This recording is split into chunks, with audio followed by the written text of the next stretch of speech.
J'aimerais commencer la réflexion avec vous ce soir à partir de deux expériences que j'ai vécues cette semaine. La première, un jour sur le site Torah Academy, il y a une personne qui m'écrit un commentaire sur l'un des cours de Halakha, cours sur les Halachot, de l'allumage des Nérot quand on est invité. Il avait une question à me poser et il introduit sa question en me disant Rav, je voulais tout d'abord vous dire que vous m'avez réconcilié avec la Halakha. Effectivement, je vois ces derniers temps qu'il écoute plein de cours de halakha, qu'il gagne des médailles, etc. Et ça m'a fait très plaisir.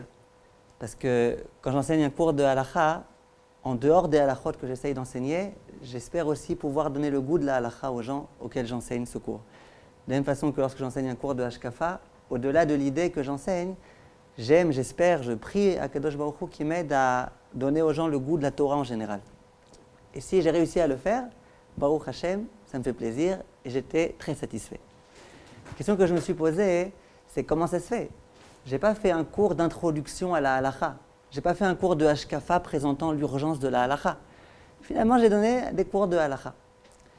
Et à mon avis, la raison pour laquelle ça l'a réconcilié avec la halakha, c'est que souvent, le problème qu'on a avec la halakha, c'est que la halakha, elle n'est pas assez vivante. Elle est un petit peu morte. On me dit ça c'est permis, ça c'est interdit, ça surtout pas, ça c'est très grave, ça on peut tolérer, ça dépend des cas, demande à un rave, et ça ceci et ça cela, on n'explique rien, les gens ne comprennent rien. La seule chose qu'on explique en long, en large et en travers, c'est la punition de ceux qui enfreignent cette halakha. Et puis bien évidemment, on sort de la halakha avec des frissons. Alors que ce que j'essaye de faire à mon petit niveau, c'est d'enseigner les fondements de la halakha, de bien expliquer comment ça fonctionne la halakha. Et de montrer que dans certains cas, grâce à la raison qu'on a expliquée, la halakha, elle peut changer. Lorsque les gens comprennent, ils sont prêts à accomplir, ils aiment accomplir, et d'un coup, la halakha, elle leur plaît. Ça, c'était la première expérience que j'ai vécue et qui nous montre bien qu'on aime comprendre, les Français en particulier. On leur enseigne des choses intelligibles, qui tiennent la route, qui sont d'une logique implacable, ça leur convient. Quand on leur dicte le comportement qu'ils doivent avoir sans le leur expliquer, eh ben ça les déplaît complètement et ils n'acceptent pas. Deuxième expérience, qui va dans le même sens, j'ai été donner un cours dans l'un des séminaires Haredim cette semaine, et quand je suis arrivé, vous savez, c'est la fin d'année en ce moment, c'est genre l'atmosphère un peu décontracte, il y en a une qui me dit « Rav, qu'est-ce que vous pensez des téléphones cachers ou pas cachers ?» Alors, vous savez, c'est genre le sujet, comme ça on peut pendant 1 heure parler, etc. Alors, je n'ai pas parlé de ça. Je leur ai dit, ce n'est pas le sujet dont on devait parler, bien que vous me connaissez, vous savez que j'aurais très bien pu pendant 1h30 parler de ça sans avoir préparé, j'ai déjà des choses toutes prêtes dans ma tête, mais je n'ai pas voulu parler de ce sujet. Et de temps en temps, j'ai fait juste quelques petites akitsot, comme ça, un petit peu d'allusion concernant ce sujet, mais sans plus. Et j'ai compris que de la façon dont elles me posaient la question, qu'elles avaient déjà longuement parlé de ça, que c'était vraiment l'une des polémiques qui traînait dans le séminaire en ce moment, qu'il y avait déjà des rabbinim qui étaient venus et qui avaient parlé de cela. Lorsque j'ai fini mon cours, je suis sorti, il y a une des filles qui est la madricha qui vient me voir et qui me dit « Rav, la vérité, il faudrait que vous parliez de ce sujet. » Je lui dis « Pourquoi ?» Elle me dit « Qu'est-ce qu'on fait avec une fille qui ne comprend pas pourquoi les rabbinim, les gdolim, interdisent de se servir de Internet quand il n'y a pas de filtre? Qu'est-ce qu'on fait? Qu'est-ce qu'on leur explique ?» Alors je commence à lui dire, c'est pas très compliqué. Une personne qui est un tout petit peu intelligente, on lui raconte 2 ou 3 témoignages de ce qui s'est passé, elle peut comprendre. Elle me dit, mais non, elles ne comprennent pas.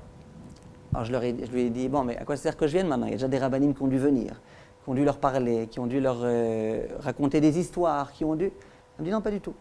Je lui dis, alors qu'est-ce qu'ils ont fait les rabbinim qui sont venus? Il me dit, ils sont venus, et puis ils ont dit, les gdolim disent qu'il ne faut pas avoir de téléphone pas cachère, les gdolim ont dit qu'il ne fallait surtout pas se servir d'Internet, donc un point c'est tout. Je leur dis, c'est vrai? Il dit, oui, c'est vrai. Je leur dis, il faut absolument que je vienne.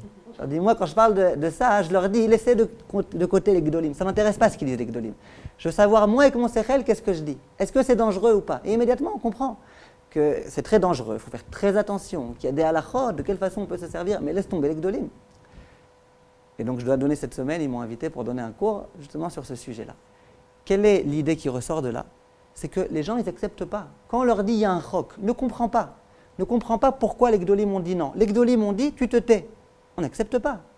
Et donc, les filles n'acceptent pas. et on peut ramener 10 rabbanim, 20 rabbanim, 100 rabbanim qui vont répéter le même langage, ça ne sert à rien, ça ne marche pas. Pourquoi ? Parce qu'on aime accomplir ce qu'on comprend. Et quand on ne comprend pas, et quand on ne nous explique pas, quand on ne nous tient pas un langage intelligent, intelligible, eh bien, ça ne marche pas, on ne comprend pas. Ça nous conduit à une question très importante. La paracha de la semaine, entre autres sujets dont elle traite, qui sont tous passionnants, le premier d'entre eux, et celui qui va conférer à la paracha son nom, c'est la chouka.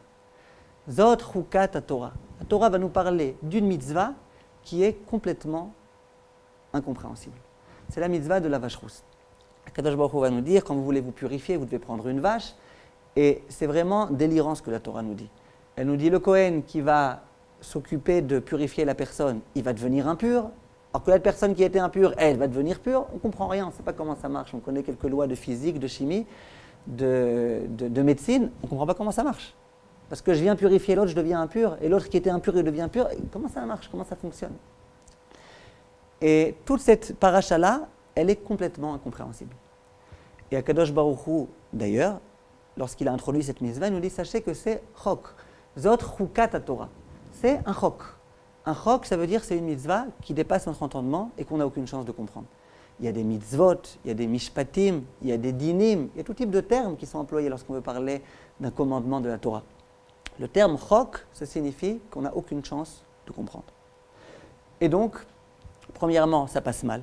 Comme on l'a dit, je veux bien accomplir si je comprends. Si je ne comprends pas, ça passe très mal.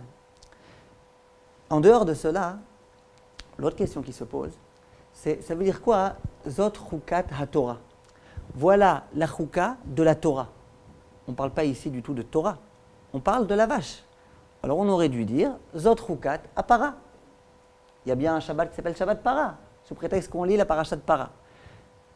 Et on raconte qu'un jour, quelqu'un qui était voir le Raphaël Kanievski, je vais raconter une fois celle-là. Et il lui dira, voilà, j'ai une fille et j'aimerais savoir comment je l'appelle. Alors le Rav, il lui dit, comment tu veux l'appeler ? Il lui dit, j'aimerais bien l'appeler Shira. Alors il lui dit, pourquoi tu veux l'appeler Shira ? Il dit, parce qu'elle est née Shabbat Shira. Alors le Rav lui dit, tu as de la chance qu'elle ne soit pas née Shabbat Para. D'accord ? Ça vous fait rire encore une fois, hein ? Bien que... Alors vous êtes une bonne joueuse. Alors ça veut dire quoi ? Pourquoi on appelle ça Zot Chukat HaTorah ? La Torah, c'est trop général. C'est le chok de la Torah. C'est pas vrai, on aurait dû parler de façon beaucoup plus précise. C'est le chok de la para, ou c'est le chok de la tahara, le chok de la purification. Voilà une question que pose le Ohr HaChaim HaKadosh. Dernière question que je vous pose pour l'instant, c'est pourquoi Akadosh Baruch Hu a eu besoin de donner cette mitzvah ? Hachem nous a donné plein de mitzvot, toutes tellement intelligentes. On peut s'asseoir et essayer de réfléchir au sens du Shabbat. On peut s'asseoir des jours entiers. On n'aura même pas fini d'étudier ce sujet-là. Toutes les mitzvot-là, le sens des téphilines, le sens de la cacheroute, le sens de la pureté familiale, on peut réfléchir à tout ça pendant des jours entiers. Et c'est encore rien du tout. Pourquoi Kadosh Baruch Hu a eu besoin de nous embêter, de nous donner une mitzvah qui est incompréhensible ? Et Hachem, il est fier de lui. Il vous dit, sachez que c'est chok, c'est un chok. Pourquoi Hachem a eu besoin de faire ça ? Il nous aurait donné une mitzvah qui est à la hauteur de toutes les mitzvot, avec un sens qu'on peut réussir à comprendre, autour duquel on va pouvoir réfléchir, sur lequel on pourra donner des cours. Ça aurait été tellement mieux. Voilà, pourquoi les choukim ? Pourquoi Hachem nous donne des choukim ? La Torah est tellement belle, il y a ici quelques petits choukim qui viennent, qui nous cassent la tête. Pourquoi ? Alors en fait, il faut que je vous lise ce que le Ohr HaChaim HaKadosh dit. C'est vraiment extraordinaire, je vous lis dans les mots, parce que ça vaut le coup. Il dit le Ohr HaChaim HaKadosh, pourquoi est-ce qu'on dit Zot Chukat HaTorah et pas Zot Chukat HaTahara ? Il dit comme ça. Sheim yekaimu mitzvah zu. C'est pour nous faire comprendre que si les Bnei Israël accomplissent cette mitzvah, Hagam eyota chuka belotam, bien que c'est une mitzvah qui a priori n'a pas de sens, ou en tous les cas dont le sens nous dépasse. Ma'ale alehem hakatuv keilu kiimu haTorah asher tziva Hashem lemor. Hashem il considère comme si on avait accompli toute la Torah. On a ici un super raccourci. Il suffit d'accomplir le chok, qui est une mitzvah qui n'a pas de sens, et Hachem il considère comme si on avait accompli toute la Torah.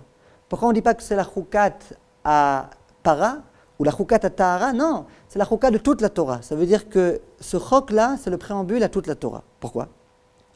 Ki kiyum mitzvah belotam, parce que le fait d'accomplir une mitzvah dont on ne comprend pas le sens, yagid atzdakat ha'emuna ve'askamat ha'nefesh lekayem kol mitzvot aboré. Veze lechaot. Il dit le fait d'accomplir une mitzvah, alors qu'on n'en comprend pas le sens, c'est ça qui prouve notre vraie émouna. Ça veut dire quoi? Si Hachem vient et qu'il nous donne des mitzvot, et qu'on les comprend, et qu'on y adhère, et qu'elles nous plaisent, et qu'on les accomplisse, c'est normal. C'est normal qu'on les accomplisse. On comprend, on accepte, on comprend que c'est pour notre bien. Pourquoi pas? Il n'y a rien de plus naturel qu'accomplir. Comment on sait que la personne est Eved Hachem, le serviteur d'Akadosh Baruch Hu, dans le cas où on va lui donner une mitzvah qu'il ne comprend pas, qui le saoule, dont il ne comprend pas du tout l'intérêt. Et malgré tout, aveuglement, il va dire à Akadosh Baruch Hu, tu m'as donné une mitzvah, je l'accomplis. Donc le Or HaChaim demandait pourquoi on appelle ça le chok de la Torah, parce que grâce à ce chok-là, toutes les mitzvot qu'on va accomplir, elles vont avoir un sens. Ça veut dire qu'à la rigueur, si jamais il y avait eu 612 mitzvot en dehors du chok, l'accomplissement des 612 mitzvot, il n'aurait aucun sens. On accomplit très bien, on a compris parce qu'on comprend, parce qu'on sait qu'il y a un sens, parce qu'on sait que si on n'a pas tout compris, demain on comprendra davantage, parce qu'on sait que le jour où on veut, on peut ouvrir des livres et comprendre le sens. Ça ne veut encore pas dire qu'on est des Avdei Hashem. La preuve, voilà, la preuve qu'on est Avdei Hashem, c'est qu'on soit prêt à accomplir cette mitzvah. Et dès lors qu'on accomplit cette mitzvah alors qu'il n'y a aucun sens, ça prouve que toutes les autres mitzvot qu'on accomplit, on les accomplit parce que c'est Hachem qui nous en a donné l'ordre. Continue le Or HaChaim et il dit quelques mots très très forts. Il dit Ve'ulai, et c'est possible, qu'il est tam ze ratza Hachem shetitmaser lahem ha-mitzvah derech chuka.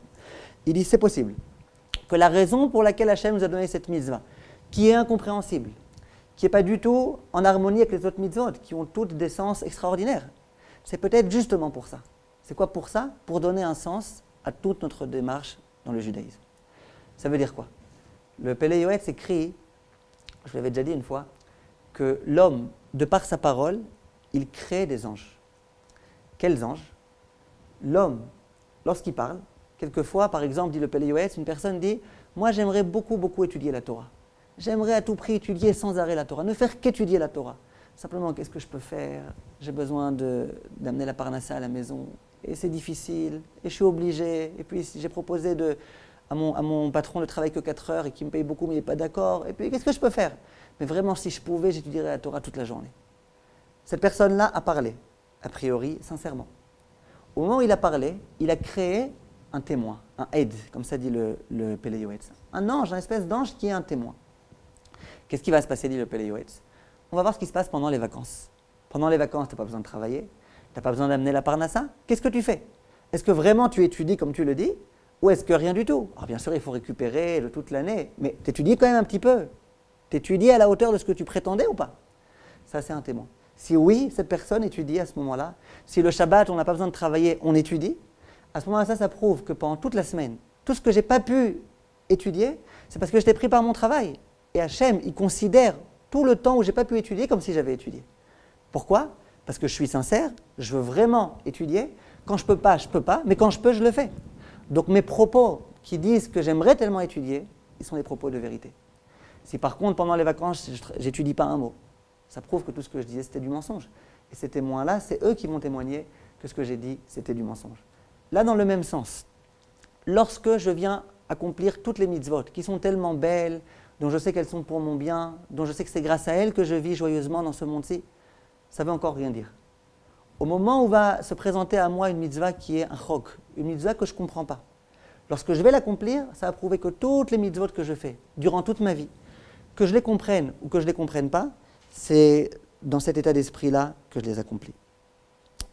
Ça, c'est ce que le Pélé Yoetz dit, qu'il y a quelquefois dans la vie des mitzvot qui sont révélatrices. Et on voit de là, c'est quoi être un Eved Hashem. La qualité principale de Moshe Rabbeinu, au moment où il va mourir, et Akadosh Baruch Hu va faire son esped, il va dire 3 mots. Moshe Avdi Met. Moshe, mon serviteur, est mort. Le plus bel éloge qu'on puisse dire à propos de Moshe, c'est de dire que c'était un Eved Hashem. Un serviteur d'Hachem. Voilà un mot qui n'est pas très à la mode, être serviteur. Même si tu me dis serviteur d'Hachem, mais serviteur, ça sonne mal. Et de Moshe Rabbeinu, on dit que c'était un Eved Hashem. On dit aussi que lorsqu'on prie tous les jours, il faut avoir les mains comme ça, qui sont ligotées. Pourquoi? Parce qu'on vient montrer à Kadosh Baruch Hu qu'on est serviteur d'Hachem. On est ligoté, on n'a plus aucun ratson. On est serviteur de Kadosh Baruch Hu. Et ça, c'est la condition sine qua non à tous nos travaux d'Hachem. Si jamais je fais ce qui me plaît mais je ne fais pas ce qui ne me plaît pas, si jamais je fais que ce que je comprends, ça ne veut pas dire que je suis un Eved Hachem. Au passage, qu'est-ce qui nous a valu de recevoir la Torah? Avant de réfléchir au contenu de cette Torah, d'abord, comment ça se fait qu'on ait pu la recevoir? C'est parce que lorsqu'Hachem est venu nous voir et qu'il nous a proposé cette Torah, on a été les seuls à dire « Naase venishma ». On va accomplir avant même de comprendre. Et simplement ensuite on comprendra. Et Chazal nous enseigne dans la Gemara, dans Shabbat, qu'au moment où les Bnei Israël ont dit « Naase venishma », Akadosh Baruch Hu a dit « S'il en est ainsi, je peux vous donner la Torah ». Parce que le juif, ce n'est pas simplement quelqu'un qui accomplit ce qu'il comprend. C'est quelqu'un qui est prêt à accomplir même ce qu'il ne comprend pas, et qui, dès lors qu'il est prêt, ensuite il se casse la tête pour essayer de comprendre le sens des mitzvot. Ce qui nous a valu la Torah, c'était le fait d'être Eved Hashem. La Avdut Hashem, comment on l'a prouvé, comment on l'a exprimé? En disant Naase venishma. Comment ensuite on va continuer à la prouver? En accomplissant les chukim avec le même engouement que les mitzvot qu'on comprend. Hashem, c'est comme dévoilé au Israël avant, donc c'est-à-dire qu'ils savaient qu'ils allaient faire. Oui. Quand ils ont dit Naase venishma. C'est pas qu'ils ont dit Naase venishma, mais ils savaient que Hashem aurait fait des miracles, ils savaient qu'Hashem allait sortir d'Égypte, donc c'est... D'accord. Okay. D'accord. Et pareil, les chukim, quand on les accomplit, on est conscient que c'est Akadosh Baruch Hu qui nous a donné. D'accord? Oui, aussi. Mais ça veut dire c'est d'accord. Nous, on n'a pas la même expérience que les Bnei Israël à l'époque. Quand eux, ils ont dit Naase venishma, ils étaient... Mais nous, on croit à tout ça. Toutes ces histoires-là, on les répète chaque année. Le soir du Seder, on vit avec ça.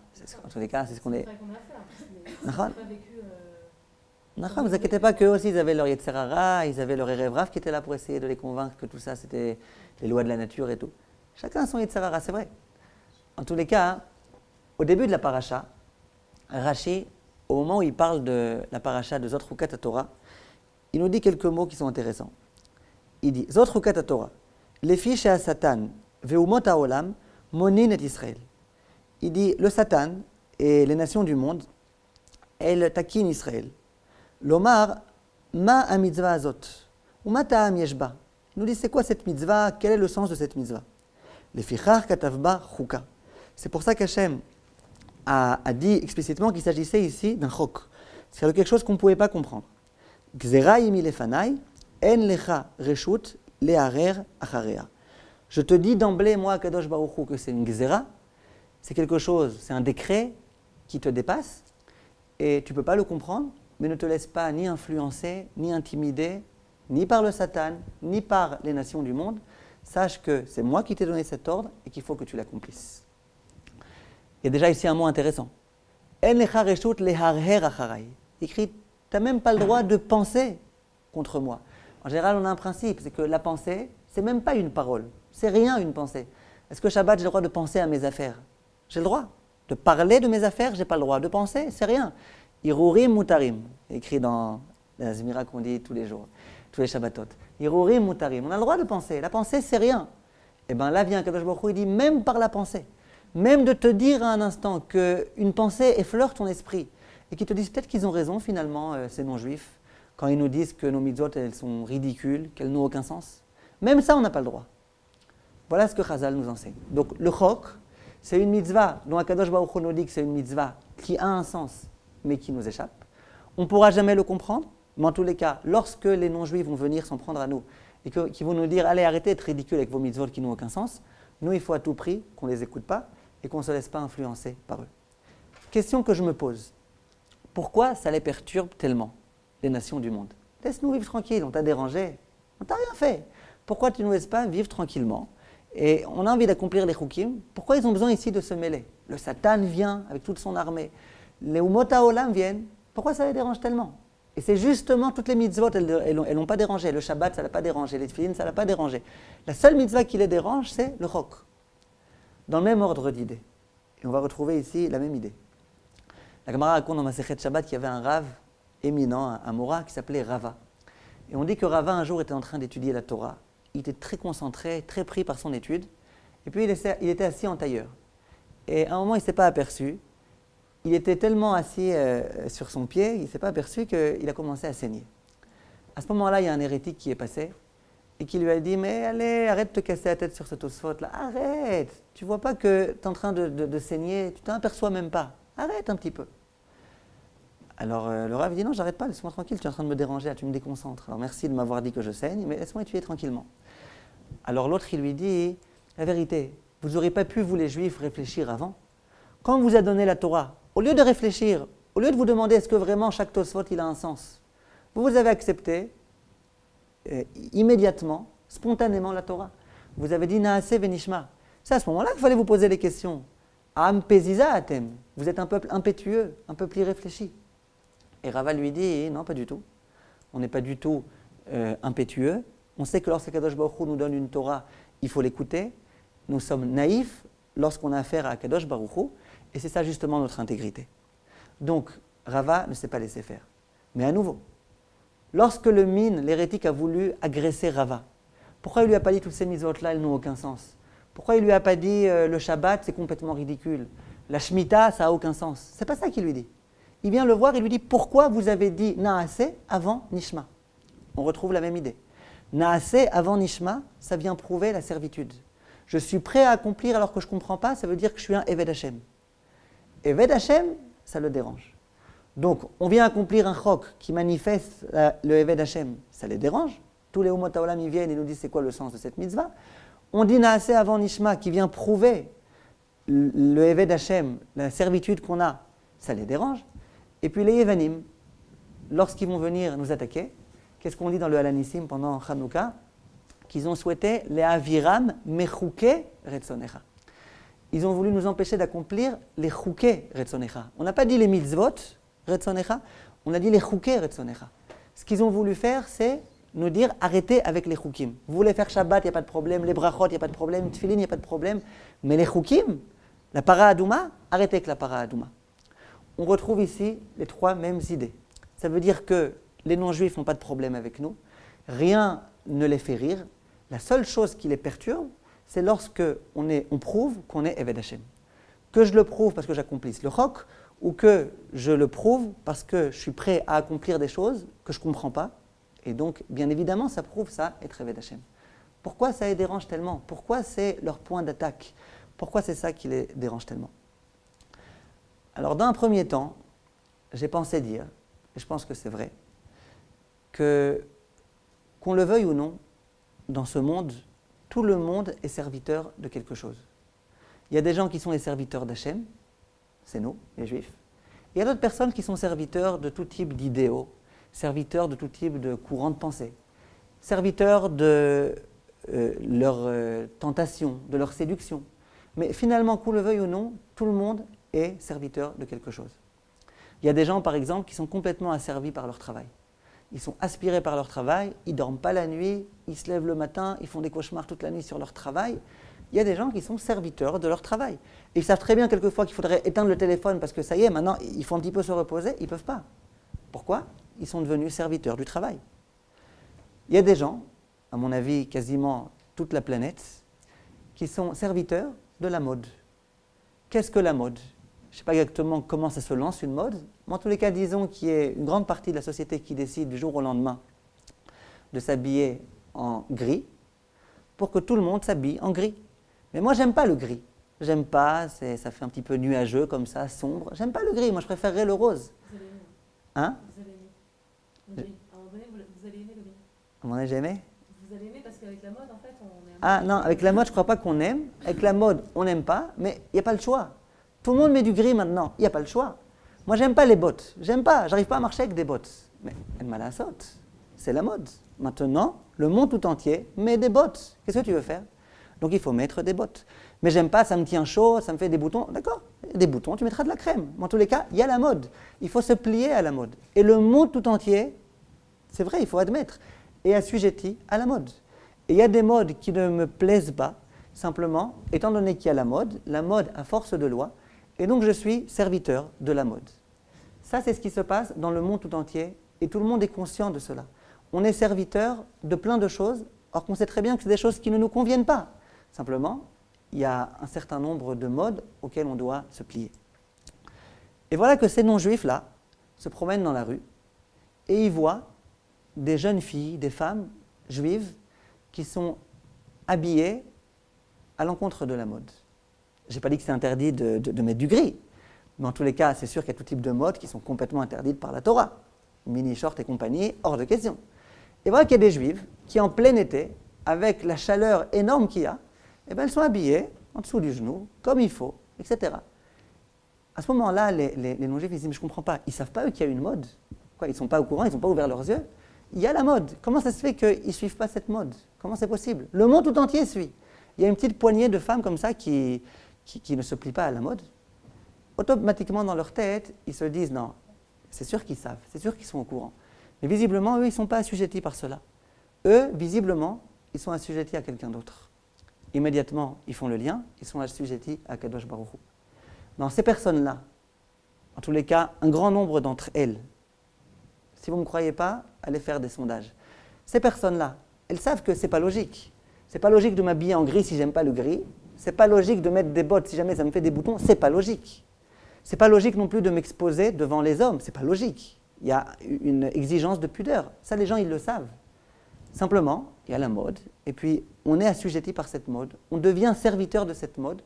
On n'est plus capable de fonctionner, de réfléchir intelligemment. Mais lorsqu'on a face à nous des gens, nous on se dit, eux ils sont au-dessus de ça. Eux ils sont capables de garder leur intimité, leur pudeur. Et bien ça, en tous les cas, pour beaucoup de personnes, sont admiratives devant cela. Et les personnes sont admiratives, et donc d'une certaine façon ils se disent, nous aussi on aimerait bien. Et le principe qu'on connaît, c'est que lorsque les personnes sont admiratrices, mais qu'elles n'ont pas le courage de nous ressembler, elles se moquent de nous. Elle nous tourne en dérision, la Letzanout qu'on connaît. Lorsque j'étais en Amérique il y a quelques mois, je me rappelle une fois, j'étais avec ma famille, on se promenait quelque part, et bon, Bli Ayin Hara, Baruch Hashem, on a 6 enfants, c'est pas tellement famille nombreuse par rapport à d'autres, mais Baruch Hashem, c'est déjà assez nombreux. Alors là-bas en Amérique, contrairement à la France, lorsque les gens y voient des familles nombreuses, au lieu de faire comme ça, ils sont souriants, et puis vraiment, ils disent bonjour aux enfants, etc. Vraiment, ça les attendrit de voir des enfants. C'est normal, la vérité. Mais on était habitués en France à d'autres réactions. Et à un moment donné, on était à un endroit, et il y a une femme donc, qui était avec, elle avait peut-être 1 ou 2 enfants, et puis elle nous voit tous comme ça. Et alors, je ne sais pas si j'arriverai bien à l'imiter, je ne pense pas. Elle nous regarde, elle fait « Bravo ». En anglais, elle nous dit ça. Et elle dit à ma femme, la vérité, je n'ai pas le courage, mais bravo. Ça veut dire quoi? Une personne non juive qui voit une famille nombreuse et qui se dit, la vérité, ils ont raison. Pourquoi on dirait non aux enfants qui souhaitent vivre, qui voudraient vivre? En plus, c'est joli, une belle famille, et puis les enfants s'entraident, et puis c'est bien. Logiquement, elle comprend. Simplement, je ne sais pas comment elle a fait. J'ai pas la force, je ne peux pas, c'est pas possible. Mais logiquement, ils ont raison. Ça, c'est les personnes qui sont intellectuellement morales, honnêtes, et qui acceptent. Et bien cette personne-là, elle nous admire. Simplement, elles n'ont pas forcément la force. Alors soit elles nous disent bravo, et c'est ce que, au fur et à mesure, les gens commencent à faire. Il y a un passouk dans la Torah dans lequel il est écrit qu'un jour les non-juifs diront « Am chacham venavon ». Le peuple juif, c'est un peuple qui est chacham, qui est intelligent. Peut-être qu'il y a eu des périodes, des époques où c'était une prophétie. Au jour d'aujourd'hui, la prophétie en tous les cas s'est réalisée parce qu'il y a tous les jours et tout le temps plein de scientifiques non-juifs qui admettent, qui reconnaissent la grandeur de la Torah par tout type de mitzvot, par tout type de chokhmot. Et il y a des gens qui reconnaissent. Et ça, c'est ce qui se passe ici. Lorsqu'il y a des gens qui sont avdé Hachem, qui disent c'est vrai que c'est saoulant d'avoir des enfants, mais Hachem a demandé. Pourquoi arrêter? Pourquoi dire non à des enfants? Les gens, ils voient ça, les gens, ils admirent. Et les gens admirent, soit ils admirent et ils sont capables de reconnaître leurs insuffisances, leurs faiblesses, et alors là, ils disent bravo. Soit au contraire, les gens, ils nous attaquent, les gens, ça les agace. Voilà, en France, par exemple, les gens, ils voient un petit enfant qui pleure dans l'autobus, tu nous déranges, on a envie de lire le journal, faire les mots croisés. Ça les dérange. Pourquoi ça les dérange? Parce qu'ils savent qu'au lieu d'avoir un petit toutou qui aboie, il vaudrait mieux avoir un petit enfant qui pleure et qui gémit. Mais les gens n'ont pas forcément toujours la force de l'avouer. Ça, c'était peut-être un premier point. Comment ça se fait que de savoir qu'on est Eved Hachem, ça les dérange? Parce qu'eux, ils savent très bien qu'ils sont Eved d'autre chose. Ils sont serviteurs de la mode, ils sont serviteurs de leur travail, ils sont serviteurs de leurs désirs. Il y a plein de fois où ils aimeraient dépasser tous leurs désirs et ils n'arrivent pas. Et ils voient que nous, on arrive quelquefois à nous contrôler. On est capable de dire non à nos désirs et ça les agace. Mais on peut expliquer, à mon avis, un peu différemment et de façon plus profonde. Comme on a dit depuis le début, quel est notre point d'attache à Kadosh Baruch Hu? Qu'est-ce qui fait qu'on est le peuple juif? C'est le fait qu'on accomplit 613 mitzvot? Non. C'est le fait qu'on soit prêt à accomplir les chukim. Le fait qu'on soit prêt à accomplir des mitzvot qui n'ont aucun sens, c'est ça qui prouve qu'on est Avdei Hashem. Et qu'est-ce qui fait qu'on est proche de Hashem? Qu'est-ce qui a tissé ce lien avec Akadosh Baruch Hu? C'est notre aptitude à être serviteur d'Hashem. Les non-juifs, d'une part, le Satan, d'autre part, eux, ils ont envie qu'on leur ressemble. Ils n'ont pas envie qu'on soit différent d'eux. Ils n'ont pas envie qu'on soit proche de Akadosh Baruch Hu. Alors qu'est-ce qui se passe? Qu'est-ce qu'ils font? Ils viennent nous voir et ils nous disent, on accepte tout. Vous voulez faire le Shabbat, il n'y a pas de problème, les brachot, il n'y a pas de problème, Nida, il n'y a pas de problème, mais une chose, s'il vous plaît, ne faites pas. C'est quoi? C'est ce qui nous rapproche d'Akadosh Baruch Hu. Ça veut dire les chukim. Une chose enlevée de votre démarche, c'est le Naaseh Venishma. Parce que c'est ça qui vous rapproche de Hachem, c'est ça qui fait que vous êtes différent de nous. Nous, on fait plein de bonnes actions, eux aussi, ils en font des bonnes actions. Nous, on fait plein de choses qu'on comprend, eux aussi, ils font plein de choses qu'ils comprennent. Il y en a qui ne fument pas parce qu'ils comprennent que c'est dangereux. Il y en a qui ne brûlent pas les feux rouges parce qu'ils comprennent que c'est dangereux. Eh bien, nous, on met les tefilines parce qu'on comprend le sens des tefilines. On fait Shabbat parce qu'on sait que c'est urgent d'avoir un jour de repos. On fait, ça ne veut encore rien dire. Ce n'est pas ça qui nous différencie d'eux. Qu'est-ce qui nous différencie d'eux et qui nous rapproche d'Hachem de façon énorme? C'est les chukim, c'est le Naaseh Venishma. Et donc, c'est justement ce point d'attache qui va être leur point d'attaque. Ils vont venir nous attaquer là où on est tellement intimement collé à Kadosh Baruch Hu. Mais pourquoi ça les dérange tellement? Pourquoi? Comment ça se fait? Laisse-nous être proches d'Akadosh Baruch Hu. Pourquoi ça les dérange tellement? Alors en fait, le Gaon de Vilna explique, et il dit que les nations du monde, elles sont d'une certaine façon un petit peu complexées. Comment ça se fait? Les nations du monde, elles savent qu'on a reçu une Torah qui est super intelligente, qui est vraiment super logique. C'est une science sans pair. Et cette Torah, ils savent très bien combien ceux qui l'accomplissent comme il faut, ils ont le droit à une vie sereine. Ils savent que la Torah, Bikitsour, c'est une science extraordinaire, c'est un mode de vie extraordinaire. Ils le savent, dans leur subconscient en tous les cas. Ils savent aussi autre chose, c'est que lorsqu'Akadosh Baruch Hu est venu proposer la Torah au monde tout entier, il leur a proposé aussi à eux. Chaque nation a eu le mérite qu'Akadosh Baruch Hu lui propose la Torah. Et ils savent qu'à ce moment-là, ils ont fait la tragique erreur fatale de dire on ne veut pas. Et ils savent aussi que dans la même circonstance, lorsqu'on a proposé la Torah au Bnei Israël, eux qu'est-ce qu'ils ont dit? On accepte. En quels termes ils l'ont dit? Naaseh Venishma. Le Naaseh Venishma, ça veut dire on accepte la Torah sans poser de questions, sans comprendre. C'est ça qui a valu au peuple juif la Torah. Les non-juifs, qu'est-ce qui a fait qu'ils sont passés à côté de la Torah? C'est qu'ils n'ont pas été prêts de dire Naaseh Venishma. Ils ont dit ça on ne comprend pas, on ne veut pas. Ça on ne comprend pas, on ne veut pas. Mais ils savent très bien que s'ils avaient eu la démarche du peuple juif de dire Naaseh Venishma, eux aussi ils auraient eu le droit à cette sublime Torah. Et donc sans arrêt, ils regrettent. Dans leur subconscient, bien sûr, ils ne vous le diront pas. Je vous le dis à leur place. Dans leur subconscient, à chaque fois qu'ils voient les Bnei Israël, qui sont détenteurs de cette Torah, ils se disent franchement c'est dommage, parce qu'on aurait pu nous-mêmes la recevoir cette Torah. Il aurait fallu qu'on dise Naaseh Venishma. C'est pour ça qu'il y a écrit aussi que lorsque la Torah a été donnée au Har Sinaï. Dit la Gemara, c'est quoi Sinaï? Ça vient du terme Sin'a. Au moment où la Torah a été donnée au peuple juif, d'un coup les nations ont commencé à nous haïr.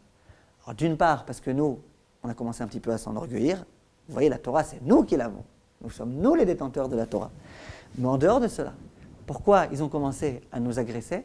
Parce qu'ils étaient jaloux. Ils se sont aperçus du fait qu'ils sont passés à deux pas de cette Torah. Ils auraient pu l'avoir eux-mêmes. Il aurait suffi qu'ils disent Naaseh Venishma.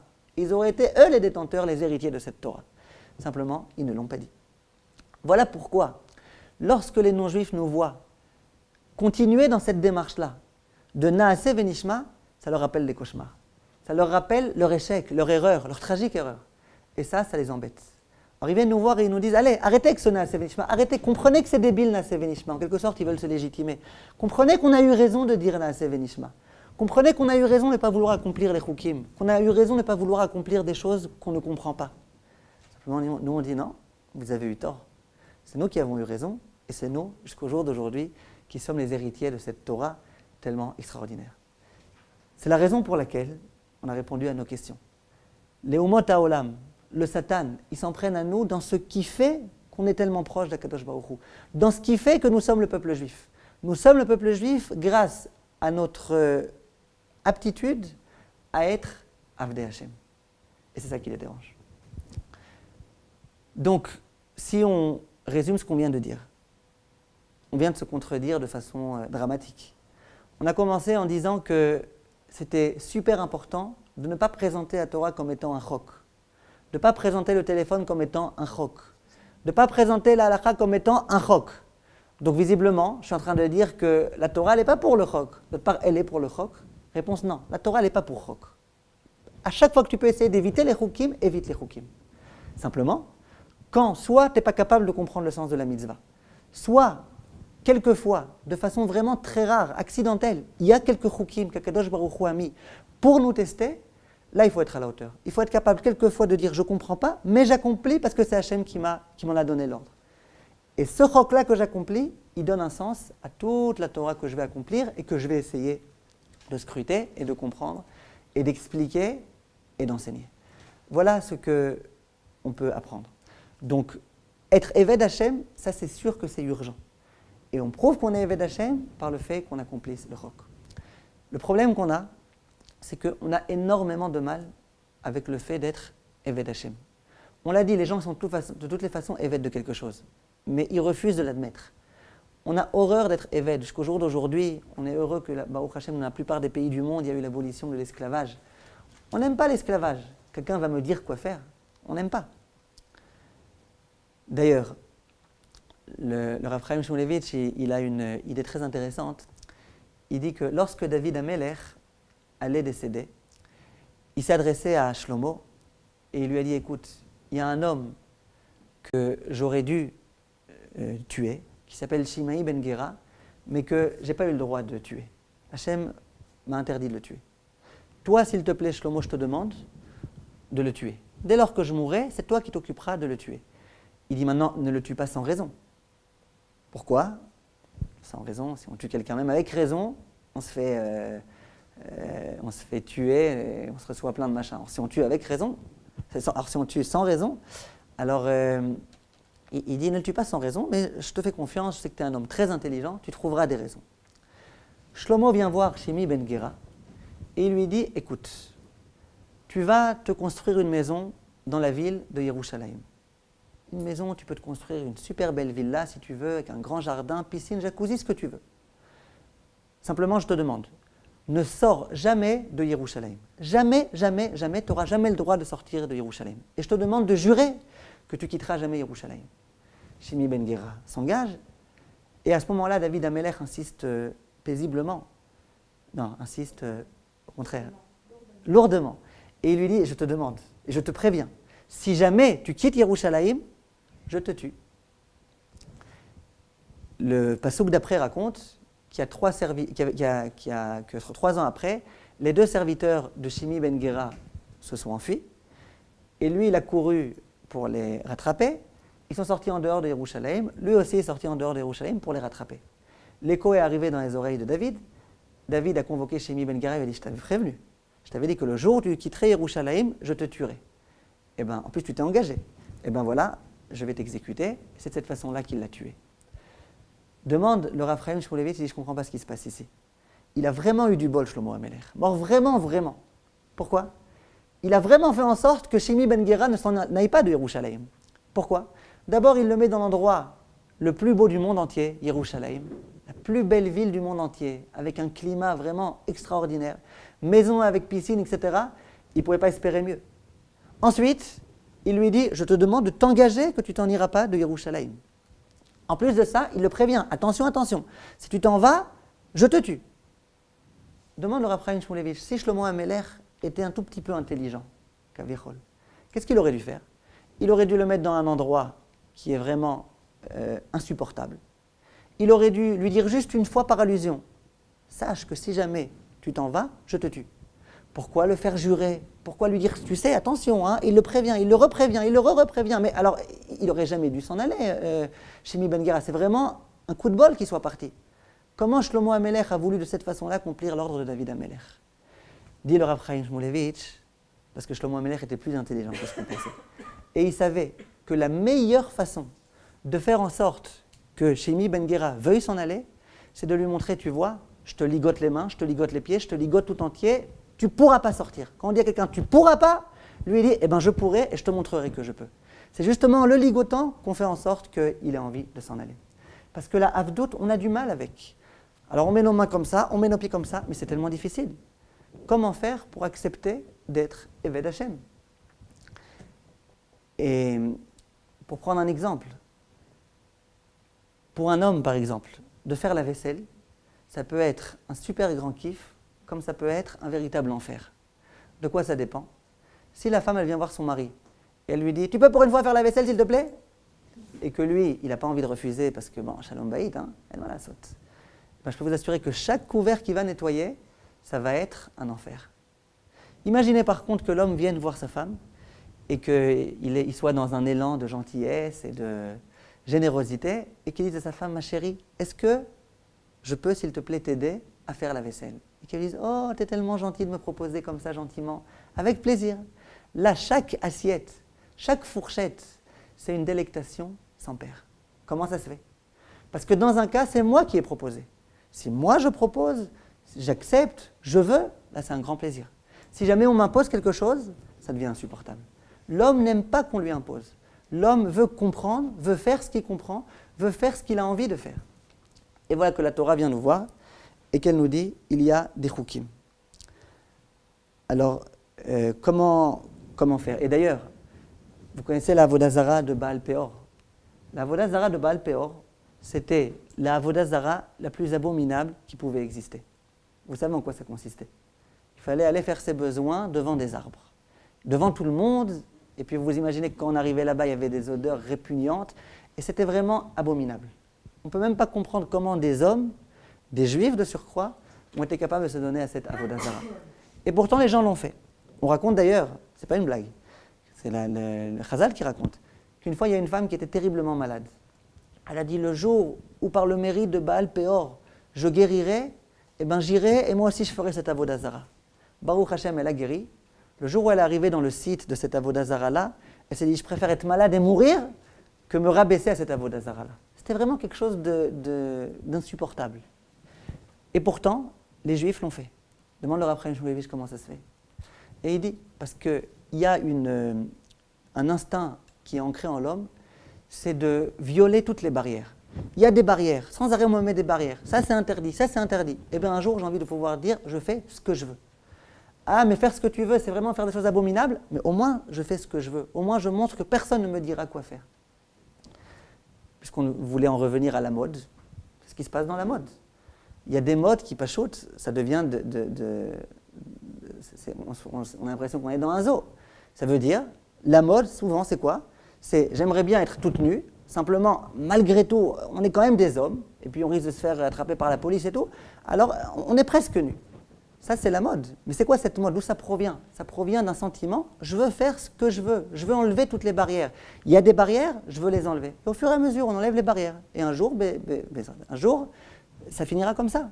Pourquoi? Parce que l'homme a besoin de casser toutes les barrières. Et plus on lui mettra des barrières, on lui dira « Yerushalayim » et tu sors pas, et tu t'engages, plus il aura une envie de retirer les barrières.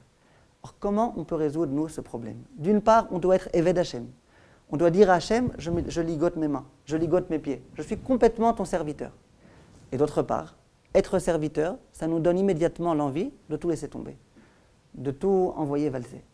Alors comment on peut réussir à être un Eved Hashem comme il se doit? Être de plus en plus Eved et accepter d'être Eved, accepter cette condition de Eved et ne pas tout laisser tomber. Alors en un mot, une idée que je pense être très vraie. Vous avez tout entendu parler du Rav Chaim Kanievski? Tout entendu parler. Du Rav Volia aussi, vous avez entendu parler? Je ne sais pas si vous savez, mais le poste qui est être le gabaï de ces rabbanim-là, c'est un poste super convoité. Être le gabaï du Rav Chaim Kanievski, c'est un mérite colossal. Être le chauffeur du Rav Chaim Kanievski, il y a des personnes qui seraient prêtes à payer des millions pour ça. Je vous pose une question. Être chauffeur de Rav Chaim Kanievski, c'est vraiment pas facile. D'abord, il faut se lever avant lui. Lui, il se lève tous les matins au Netz, donc il faut se lever tôt. À chaque fois qu'il nous demande de venir, il faut être là 1 minute avant qu'il nous demande, parce qu'il il est hors de question de faire perdre à un tel rave, ne serait-ce qu'une seconde. C'est pas facile d'être serviteur, d'être gabaï de tellement grands rabbanim. Et pourtant, les gens, ils n'ont qu'une envie, c'est d'être les serviteurs, d'être proches, d'être les gabaïm, les chamachim de ces grands rabbanim-là. Comment on comprend ça? Comment on comprend que les gens sont prêts à le faire et que ça ne les dérange pas? Réponse, parce que les gens savent que c'est un mérite. Être le serviteur, être le gabaï d'un grand homme, c'est d'une certaine façon être moi-même un grand homme. Si je sers un grand homme, moi-même ça me grandit, moi-même ça fait que je suis grand. Les Amoraïm de l'époque de la Gemara dit dans Masechet Shabbat que c'est eux-mêmes qui faisaient tout type de tâches ménagères le vendredi en l'honneur de Shabbat. Le Chafetz Chaim dit qu'il y a des personnes qui se sont interrogées et qui se sont dit franchement, les grands rabbanim, les Amoraïm, ils allaient faire le chouk eux-mêmes, ils passaient eux-mêmes le balai. Mais ce n'est pas par hasard un peu de mépris pour leur Torah, ça se fait pas. Un Gdol Hador qui est en train de faire le balai à la maison, ça se fait. Et pourtant ils le faisaient. Dit le Chafetz Chaim, ça dépend. Si jamais ils passent le balai en l'honneur de la reine Shabbat, bien sûr que ça vaut le coup. Je me rabaisse en l'honneur de la reine. Être moi-même le serviteur de la reine, c'est moi-même être grand. Si jamais je fais le balai pour la reine, eh ben ça veut dire que je suis grand. Et ça, c'est une idée avec laquelle, malheureusement, on ne vit pas suffisamment.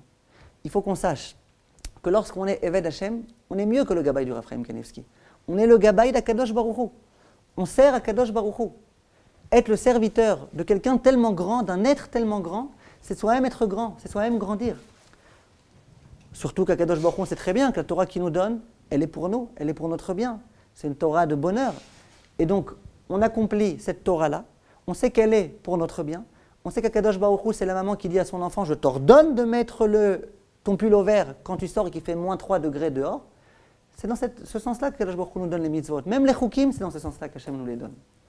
Si jamais on vit avec cette idée-là, que la Torah, elle est uniquement pour notre bien, et c'est un chesed, Akadosh Baruch Hu, il aurait pu tout faire que pour lui. Il le fait pour nous, comme le Ramchal le dit.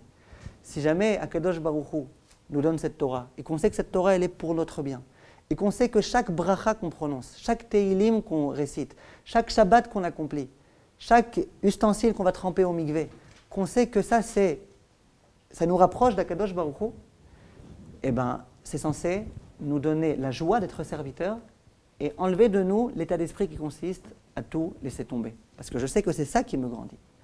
Bezrat Hashem, qu'on ait le mérite d'être des vrais Ovdei Hashem, et cette avdout-là, on l'approuve non seulement en accomplissant toutes les mitzvot, mais en plus en accomplissant les mitzvot avec lesquelles on a un petit peu de mal, les mitzvot qui ne s'adressent pas tellement à nous, qui ne nous parlent pas tellement, comme on dit, c'est ces mitzvot-là en particulier qui prouvent qu'on est des Ovdei Hashem. Bezrat Hashem, qu'on ait le mérite.